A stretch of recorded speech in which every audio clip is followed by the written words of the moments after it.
Card పంపిస్తేనే వచ్చేవాడిని, మీరు phone చేయక్కర్లేదు మేడం అని కూడా చెప్పారు. ఆవిడ మీద నాకు అంత అపారమైన గౌరవం.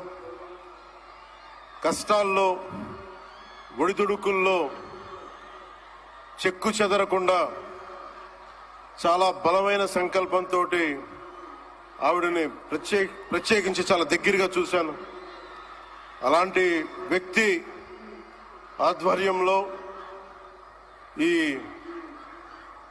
ఎన్టీ రామారావు గారి మెమోరియల్ ట్రస్ట్ ఈ ప్రోగ్రాం జరగటం, తలసీమియా పేషెంట్స్ కోసం జరగడం చాలా ఆనందంగా అనిపించింది. అలాగే నేను ఎప్పుడు ఆయనను ప్రేమగా బాలయ్య అని పిలువంటారు, కానీ నాకు ఆయన ఎప్పుడు సార్ అనే పిలవాలనిపిస్తుంది. నాకు ఆయన మీద నాకు అపారమైన గౌరవం. ఎవరిని లెక్క చేయని వ్యక్తిత్వం, తను అనుకున్నది బలంగా ముందుకు తీసుకెళ్లే వ్యక్తి. ఒక తరం కాదు, 2 తరాలు కాదు, ఎన్ని తరాలు వచ్చినా సరే ఎప్పుడు ప్రేక్షకుల్ని ఆకర్షించే ఆయన నటన చాలా ఆనందకరం. మా సోదరులు బాలకృష్ణ గారికి నా హృదయపూర్వక నమస్కారాలు. సినిమాల్లోనే కాదు, చారిటీస్లో కూడా ముందుంటాను. ఆ చారిటీస్ని గుర్తించే నరేంద్ర మోదీ గారి నాయకత్వంలోని కేంద్ర ప్రభుత్వం వారికి పద్మభూషణ్ అవార్డు ఇచ్చి, ఆయన మామూలు బాలకృష్ణ గారు కాదు, పద్మభూషణ్ బాలకృష్ణ గారుగా ఆయన గుర్తించడం చాలా ఆనందదాయకం.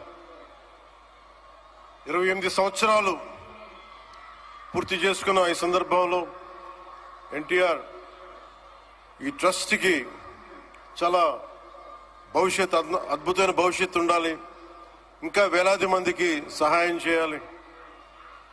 చాలా ఆశ్చర్యం కలిగించింది. చాలా సైలెంట్గా చేసుకెళ్ళిపోయే ట్రస్ట్ ఇది.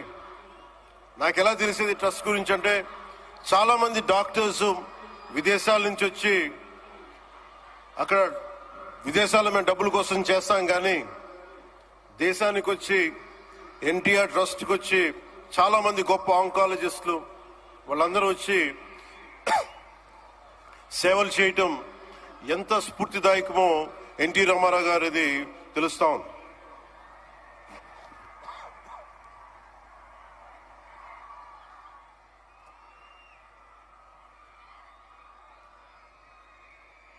చాలా ఆనందం ఏమనిపించిందంటే, ఎన్టీ రామారావు గారు మన మధ్య లేకపోయినా కానీ ట్రస్ట్ ద్వారా మన గుండెల్లో ఆయన సజీవంగా ఉన్నారు. సహాయం పొందిన ప్రతి ఒక్కరు కూడా ఆయన పేరుని మననం చేసుకొని ఆయన ఒక అమరజీవిగా మనందరి గుండెల్లో నిలిచిపోయారు.